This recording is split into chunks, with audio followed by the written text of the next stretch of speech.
The day I confronted my biggest fear in public. Before we begin the story, make sure to subscribe to our channel and never miss more incredible stories every day.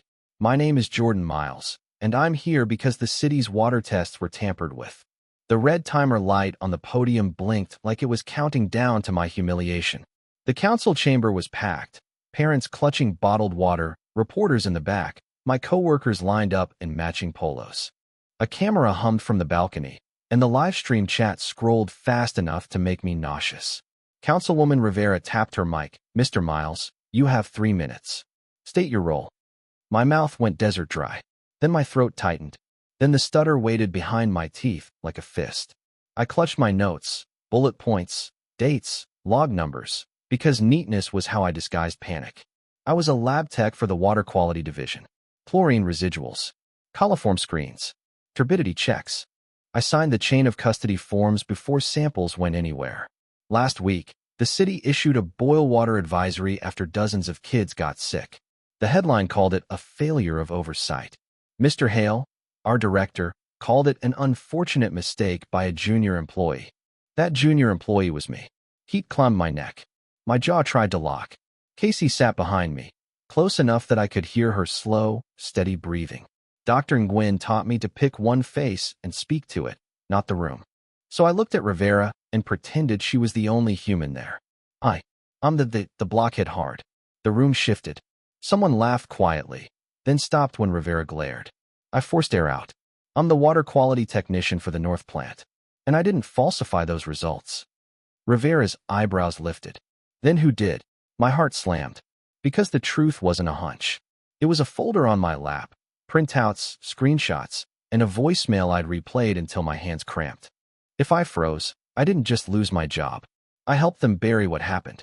At the front table, Mr. Hale sat in a suit he never wore to work, hands folded like he was watching a show.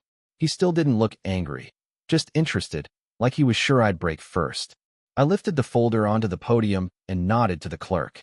Then the clerk played the voicemail, and Mr. Hale went pale. I wasn't born afraid of my own voice. I learned it the day a gym full of strangers turned my panic into entertainment. 9th grade, career pathways night. I'd built a poster about groundwater filtration, sand, charcoal, gravel, because I actually liked how invisible systems kept people safe. My teacher told me to present it on the tiny stage. "You know the material," he said. "Just talk." The gym lights were too bright and too hot. The microphone smelled like metal. I started okay. 2 sentences, maybe 3, until I noticed a cluster of older kids leaning on the bleachers. One lifted his phone and aimed it at me like I'd stepped into a spotlight I didn't ask for. My throat clamped. The words came out in pieces. "WW Water moves." It wasn't a cute stutter. It was my brain slamming the brakes while my body kept trying. Someone laughed. Another kid echoed me, mocking. The laughter spread fast, and the mic squealed with feedback when my shaking hands bumped the stand. I tried to apologize, but the apology stuttered too, and that only made it worse. That night a clip of me hit a local meme page. Caption, "Hydro homie can't hydro." It got shared in group chats like it was everyone's favorite joke. My cousin texted it to me with a crying laugh emoji. I stared at my own face on a looping video, eyes wide, mouth stuck, shoulders hunched, and felt something inside me decide, very calmly, that speaking in public was dangerous. The next day at school, I heard my voice playing from someone's speaker by the lockers. I turned, saw phones pointed at me, and ran to the nearest bathroom. I sat in a stall and counted breaths until the bell rang, then skipped lunch, then skipped the rest of the day. After that, I built my life around not being seen. I picked jobs where I could be useful without talking much. I avoided group conversations like they were traps. I learned to nod, smile, and disappear before anyone asked, "What do you think?" Even as adults stopped caring about the clip, my body didn't. The fear stayed, waiting for a microphone. So when Rivera asked me to explain the lab process, I felt my tongue start to betray me again. As Rivera leaned forward, Mr. Hale slid a document toward her with my name. By 29, I was good at being indispensable in ways that didn't require a microphone. I lived alone in a one-bedroom above a laundromat on the east side. Every morning, I ran the same routine. Coffee, check the plant's overnight alarm log on my phone, then rehearse 2 sentences in the mirror, just in case someone asked a question I couldn't dodge. Good morning. I'll email you the data. Safe phrases. Escape hatches. At work, the water quality depot was a low concrete building behind the north plant. I loved the quiet parts, labeling sample bottles, calibrating meters, watching numbers settle into place. Numbers didn't laugh. Numbers didn't record you. If a meeting showed up on the calendar, my stomach reacted before my brain. I volunteered for a field sampling to miss it. If I couldn't miss it, I sat near the door and took notes so no one expected me to talk. When Mr. Hale called on people, he liked to make it sound friendly. "Jordan, you're the detail guy," he'd say, smiling. "Walk us through the results." My chest tightened, and I pretended to flip through papers. Casey covered for me more than she should. She'd jump in with, "I can summarize," or, "Jordan sent me a spreadsheet," and Hale would let it go, like he was being generous, like he was collecting a favor. Casey was the only person at the depot who knew about the stutter. I told her on a late shift when she caught me hiding in the supply closet, breathing into my sleeve before a safety briefing.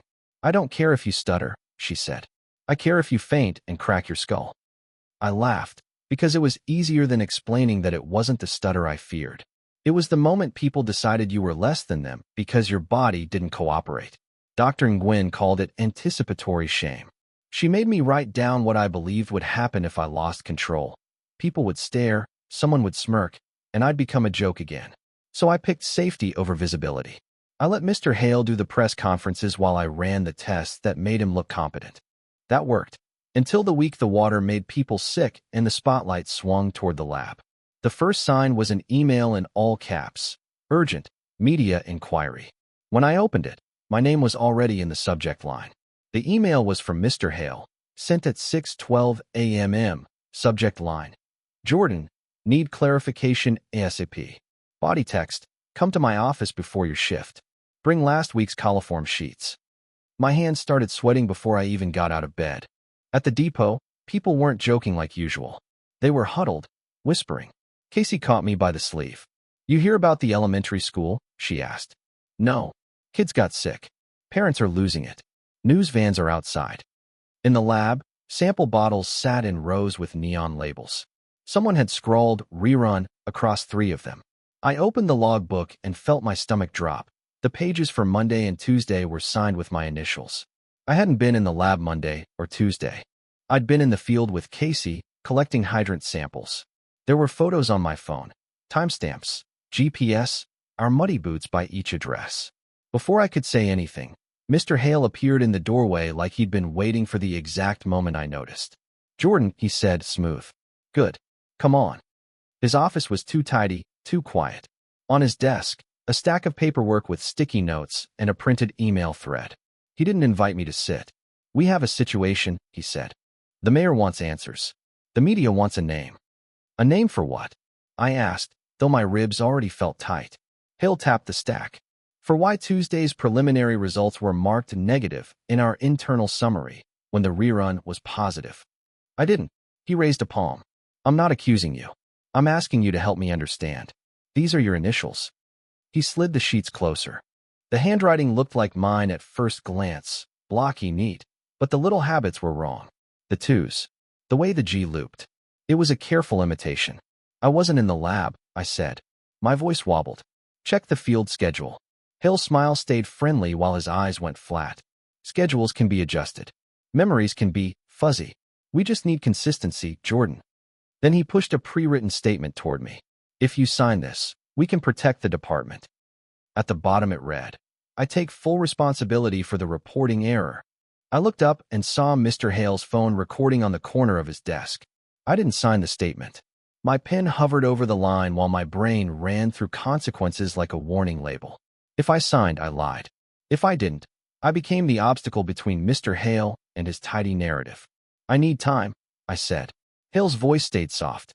"Jordan, time is what we don't have." "I wasn't in the lab," I repeated. "Those initials aren't mine." He leaned forward, still recording, and spoke like he was doing me a favor. "You're a good technician. Quiet. Reliable. But right now the city needs someone who can," his eyes flicked to my mouth, "communicate clearly." The shame hit so fast my ears rang. He wasn't just scapegoating me. He was using my fear as evidence. You want me to admit I falsified results, I said. I want you to take responsibility for a reporting error, he corrected. Not a crime. A mistake. We can offer a resignation package, a neutral reference, and this disappears. Disappears for who? For you, he said, smiling. Do you really want counsel hearings? Cameras? Your name online again.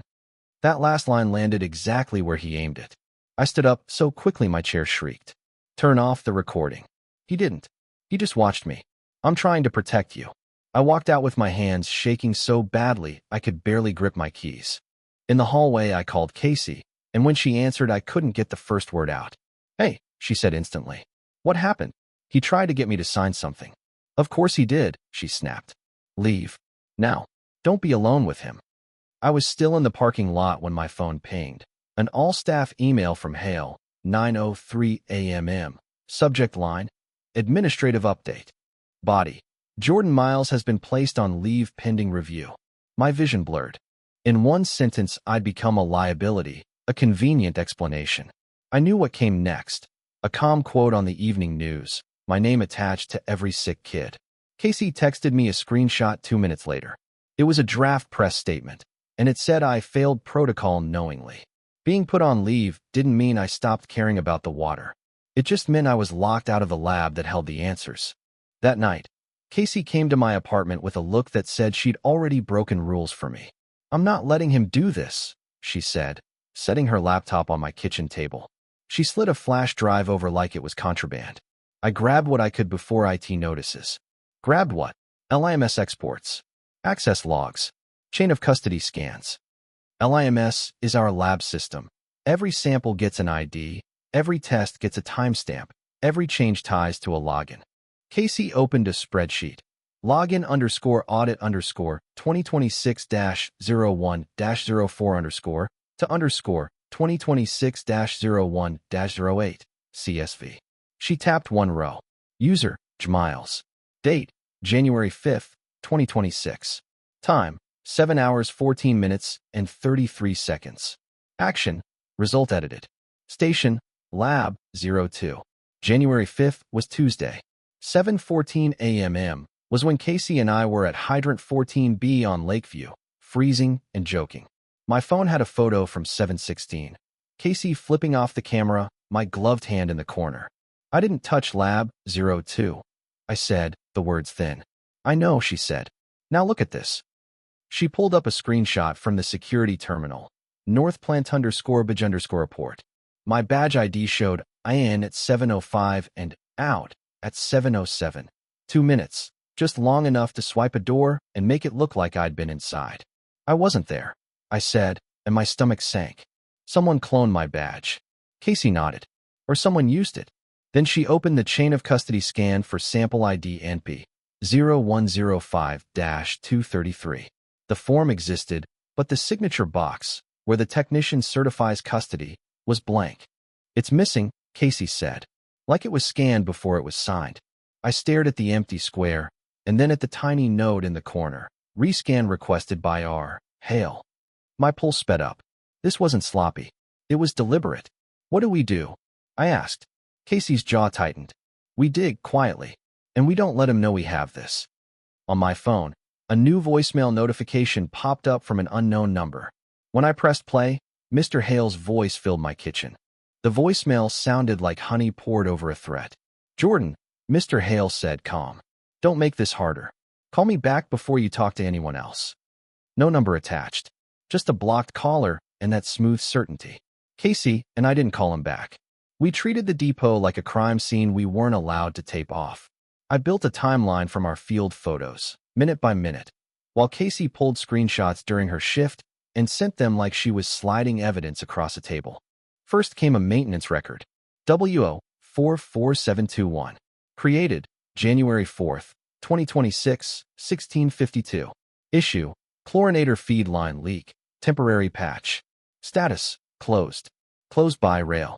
Close time, January 5th, 2026, 6:58. Why is the director closing work orders? Casey texted. That's not his lane. Then a SCADA alarm log, plant monitoring. Alarm ID, 19 to 8831. Timestamp, January 5th, 2026, 6:41. Event. Chlorine residual low, north plant outflow. Acknowledged by rail. Resolution noted. Bypass initiated. Bypass. My stomach turned. Bypass means water keeps moving even when treatment is compromised. Ops has to document that, Casey texted. They didn't. An hour later, she sent the email that made my hands go cold. Subject. Temporary bypass okay. Do not delay production. Sent. January 5th, 2026, 6:46. From Rail. 2. North Plantopsit City. Gov. CC. Water quality at City. Gov. Production. I muttered aloud in my empty apartment, like we were bottling soda instead of protecting kids. Casey's last message was a photo of the lab notebook margin next to Tuesday's rerun result. Hold for summary. H. Hale's initial. Not mine. If he authorized the bypass, acknowledged the low chlorine alarm, and then steered the summary, the lie wasn't a mistake.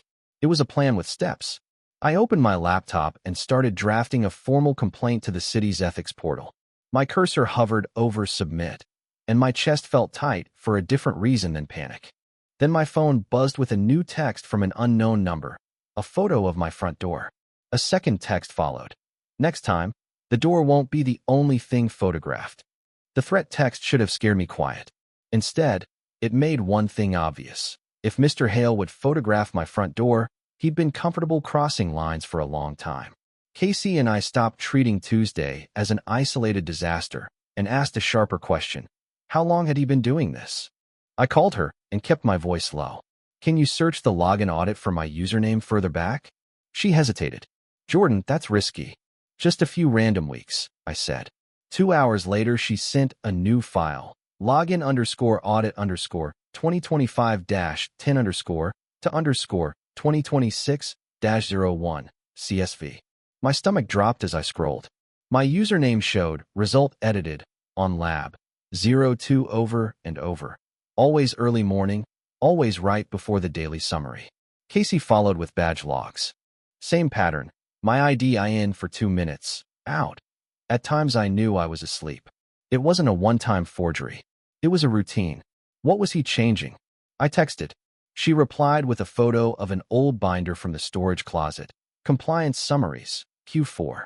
Inside were weekly reports we'd sent to the state. Green checkmarks, tidy charts, no messy dips. In the margin of the week of November 18th, someone had handwritten, residual dip, adjusted in summary per Hale. Adjusted. The word made my skin crawl. I thought about the big modernization Grant Hale loved to brag about, and the upcoming inspection he'd been prepping us for. I searched my email for his talking points and found a message from November 17th, 2025. No surprises, no dips, no noise. No noise. That was the real policy. Casey texted again. Remember the tech who quit last spring? Dana? I remembered an empty desk and how fast her name vanished from the schedule. Casey sent a screenshot from an HR form she'd found in a folder Hale kept locked but not encrypted. Reason for separation. Performance issues. Documentation inconsistencies. My throat tightened. Dana hadn't been the problem. She'd been the prototype. If Hale had practice, he had a system, passwords, badges, paperwork, and a way to make anyone look guilty on paper. Then Casey sent one more thing. A calendar invite Hale had left in the shared drive. It was titled Council Hearing, Speaker Order, and my name was listed first. For a full day, I tried to convince myself there was a third option. Option 1 was silence. Let Hale pin it on me. Take the resignation package, move somewhere new, rebuild where no one knew my name. My fear loved that option. It whispered, you can disappear again. Option 2 was war. Stand up in City Hall, on camera, and say the words my body hated, clear, loud, undeniable. My fear hissed back, and if you stutter? And if you freeze? I called Dr. Nguyen because my chest wouldn't unclench. When she answered, I blurted it out. They're blaming me. He has paperwork. He has my initials. I swallowed. He has my weakness. Your fear isn't evidence, she said. It's a body response. What do you want to protect? The truth, I said before I could think. Then, quieter, the water. She let that sit. Then your action has to match your value, not your comfort. After the call, Casey came over with a printed folder. She'd highlighted dates like she was drawing a route: login audits, badge logs, the bypass email, the work order. All of it pointed in one direction. I'm scared, I admitted. I know, Casey said. But you're not wrong. And you're not alone. What if I get up there and I can't talk? I asked. What if my mouth locks and Hale just wins? Casey tapped the folder. Then we make it so you don't have to be perfect. You just have to be there. The record can do some of the talking. We planned it like a mission. Give Rivera copies before the hearing, so it's stamped and logged. File the ethics complaint with attachments. Bring a second set in case someone loses the first. Casey would sit behind me. Dr. Nguyen would coach a grounding plan. I would practice one sentence that mattered, even if it came out broken. That night, I wrote it on an index card. I did not falsify results. Here is who edited my login and why. I read it aloud until my throat hurt. Sometimes it flowed. Sometimes it jammed, and I wanted to tear the card in half. But I kept going, because kids with stomach cramps didn't get to opt out. At 11:47 p.m., I attached the evidence to an email addressed to Councilwoman Rivera. My finger hovered, and then I hit send. Dr. Nguyen didn't try to fix my stutter like it was a broken appliance. She treated it like weather, something I could prepare for. 2 days before the hearing, I sat in her office with my hands tucked under my thighs so she wouldn't see them shaking. Your goal isn't fluency, she said. Your goal is message delivery. If you stutter, you keep going. She taught me a breathing pattern that felt stupid until it worked. Inhale 4 counts, hold 2, exhale 6. Long exhale tells your nervous system you're not dying, she said. She made me press my feet into the floor and name objects out loud when my thoughts started sprinting. Lamp, I said. Good. Now your first sentence. Slow. I read from my index card. I did not falsify results. The F caught, and my cheeks burned. Dr. Nguyen didn't flinch. Again. I tried again. Better. Not perfect. Then she made it harder on purpose.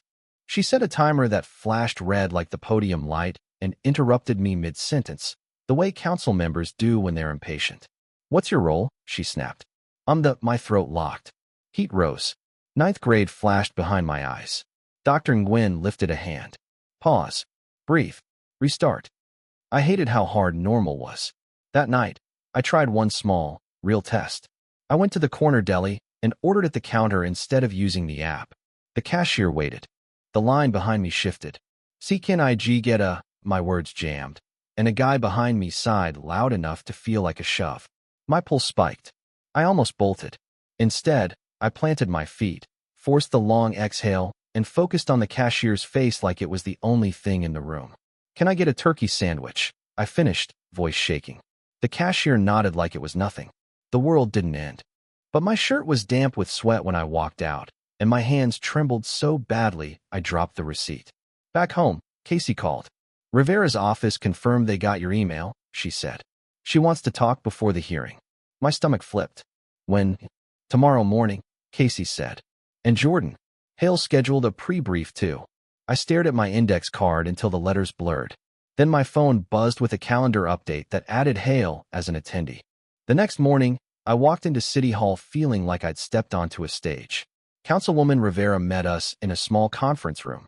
No cameras, no audience. She slid my printed attachments across the table, pages marked with her pen. I read your email, she said. If these logs are authentic, this is more than a mistake. They're authentic, Casey said. We pulled them directly. Rivera looked at me. Mr. Miles, are you willing to say, publicly, that someone used your credentials to alter results? My throat tightened. I forced Dr. Nguyen's long exhale. Yes, I said, and then again cleaner. Yes. Rivera nodded once. Then I'm requesting the system records. Expect pushback. The door opened without a knock. Mr. Hale stepped in, smiling like he'd wandered into a friendly meeting. Councilwoman, he said warmly. I didn't realize you'd started. Rivera's expression cooled. This is a private pre-brief. Of course, Hale said, eyes sliding to me. Jordan, could you step outside with me? Just a moment. I wanted to refuse. My fear begged me to be invisible. I stood anyway. In the hallway, Hale's smile vanished. I saw your email, he said softly. Do you know what happens when you accuse a director of falsifying public records? I'm reporting facts, I said. He leaned closer. Sign the statement. Take the package. Your name stays out of the news. And if I don't? His gaze flicked toward the conference room door. Then you drag your friend into it. You trigger investigations. Funding freezes. People lose jobs. You'll be the face of chaos. That's not on me, I said, but my voice shook. Hale's smile returned, smaller. The public won't read your spreadsheets, Jordan. They'll see a nervous employee who can't finish a sentence and assume he's lying. The words hit exactly where ninth grade still lived in my body. Then he added, almost casually, security found a copied badge in the lab yesterday. My blood went cold. What? He patted my shoulder like we were pals. You should check your pockets. Wouldn't want anyone thinking you're the type who steals access.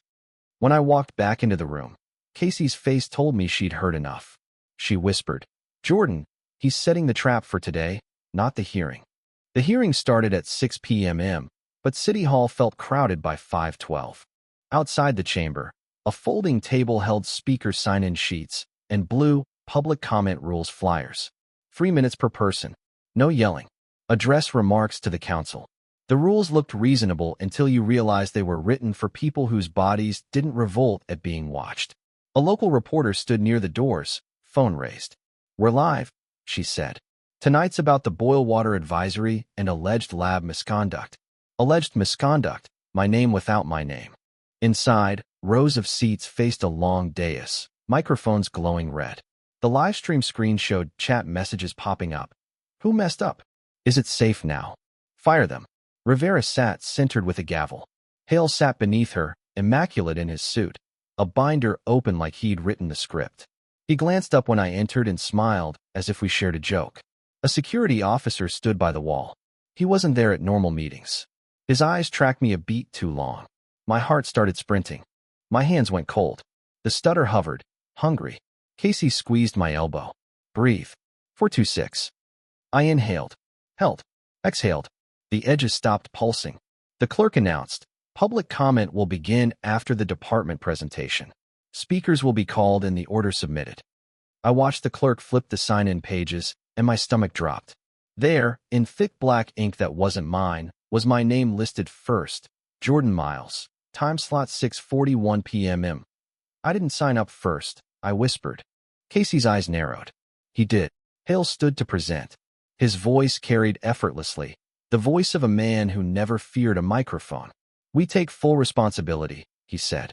We also identified internal failures that contributed to the reporting discrepancy. He clicked a remote, and a slide appeared. A photo of a plastic badge on a table. The caption read, copied access card recovered, evidence. Hale turned slightly, just enough that only I saw his mouth form the word. Ready. The security officer took one step toward me as my name was called. The clerk said my name again, louder, like volume could make courage happen. I walked to the podium on legs that didn't feel like mine. The timer light blinked red. The microphone waited. I could hear phones recording. Rivera looked at me, steady. Mr. Miles, you may begin. My mouth went dry. The first syllable caught. Heat climbed my neck. The old gym laughter tried to crawl into the room with me. Long exhale. Feet into the floor. One face. I did not falsify results, I said, trembling but audible. And I have records showing my credentials were used without me. A murmur spread. Hale leaned back, looking bored. Rivera lifted a hand. Proceed. I opened the folder. My hands shook so hard the pages rattled. I hated that everyone could see it. I kept going anyway. On January 5th, 2026 at 7 hours 14 minutes and 33 seconds, I read, a user logged in as Miles edited a result on Station Lab 02. I held up the audit line. At 7:16, I was in the field at Hydrant 14B on Lakeview with technician Casey Hart. Casey stood. I was with him, she said. We have GPS-tagged photos. Hale leaned into his mic. Councilwoman, this is speculation. Employees share pass. No, Rivera cut in. Mr. Miles has the floor. I flipped to the badge log. My badge shows, I in 42 minutes that morning, I said. That's consistent with a clone badge used to create an alibi trail. Hale scoffed. A clone badge? Seriously? Rivera signaled the clerk. Hale's slide returned on the screen, the photo of the copied badge labeled evidence. I pointed at it. That badge was recovered yesterday, I said. After I refused to sign a statement taking responsibility, the audience shifted. Someone whispered, "He set him up." Hale's voice sharpened. "Jordan, you're spiraling." I forced myself not to look at him. I turned to the bypass email. At 6:46 that morning, Director Hale emailed operations approving a temporary bypass and wrote, "Do not delay production." For the first time, Hale's expression flickered. Rivera leaned forward. "Mr. Hale, did you send that email?" He opened his mouth, and the smooth answer didn't arrive. Then Casey held up her phone and said, "Councilwoman, we also have his voicemail." The clerk connected Casey's phone to the chamber speakers, and my stomach lurched as my kitchen voicemail suddenly became public. Mr. Hale's voice filled the room, calm, possessive. "Jordan, don't make this harder. Call me back before you talk to anyone else." It wasn't a confession, but it matched everything. The pressure, the timing, the assumption that silence was his right. Rivera's gavel cracked. "Order." Hale leaned forward, smile too wide. "Councilwoman, this is unethical. Employees recording calls." Rivera cut him off. "Mr. Hale, you will not lecture anyone on ethics while these records are pending verification." She turned to the clerk. "Request full access logs, badge records, and SCADA archives for the past 6 months. Tonight." The security officer stepped toward Hale instead of me, and the room went so still I could hear someone's water bottle cap click. Hale stood fast, chair scraping. "This is outrageous." Rivera didn't raise her voice. "Sit down, or you will be removed." Hale's eyes swept the crowd, searching for control. He didn't find it. Rivera called a recess. Staff clustered around paperwork. Casey squeezed my shoulder hard enough to hurt, and it grounded me more than any breathing exercise. Outside City Hall, the air felt sharp. My phone lit up with messages, some supportive, some venomous. One anonymous text read, "You just ruined all of us." Another read, "Thank you for not letting him bury it." At 9:18 p.m., an email hit my inbox from the HR portal. "You are required to attend an investigative interview. Bring counsel if desired." Counsel? Like I had money for that. Casey got one too. "Unauthorized access of records," she muttered, eyes on her screen. "They're coming for me." I wanted to apologize, but the words felt useless. I wanted to disappear, but the escape hatch in my brain was locked now. By morning, the city announced an external review and placed Hale on leave. The headline didn't call me brave. It called me the employee at the center of controversy. Then Hale's number finally appeared on my phone, no longer blocked. His text was only 6 words. "We can still fix this, Jordan." Hale's text, "We can still fix this," was the last time I let him frame the story as a private negotiation. I didn't respond. I forwarded it to Rivera's office and attached it to my ethics complaint, because sunlight is a better witness than my shaky voice. The investigative interview happened 3 days later in a windowless room. I brought the same folder and the same fear. I stuttered on my name. I stuttered on the word timestamp. I didn't vanish. I told the truth in pieces, and the pieces still formed a picture. A week after the hearing, the city's IT report confirmed what Casey and I suspected. The Jmiles edits were made from a workstation tied to the director's network login, and the badge entries came from a duplicate card ID. Hale was removed from duty pending investigation, and the state announced a review of our sampling and reporting practices. It didn't feel like victory. It felt like a mess that needed cleaning. Casey got disciplined for pulling logs, even though those logs stopped the record from being rewritten. I got moved to a different shift for my safety, which was HR language for "please stop being a headline." What changed was quieter and more important. I kept going to Dr. Nguyen. We practiced message first. We practiced not apologizing for my body. I learned to say, "Give me a second," instead of forcing words until I broke. I stopped designing my life around invisibility. At work, I put boundaries in writing. No private meetings, all directives by email, access logs audited regularly. I didn't ask like a favor. I asked like my job mattered, because it did. Some days, my fear still flared when I imagined a room watching me. But now I had proof that fear wasn't prophecy. My voice could shake and still be useful.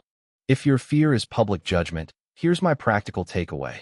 Gather receipts early, send copies outside the chain, and practice one sentence you can deliver even shaking. Bring an ally. Make your exhale longer than your inhale.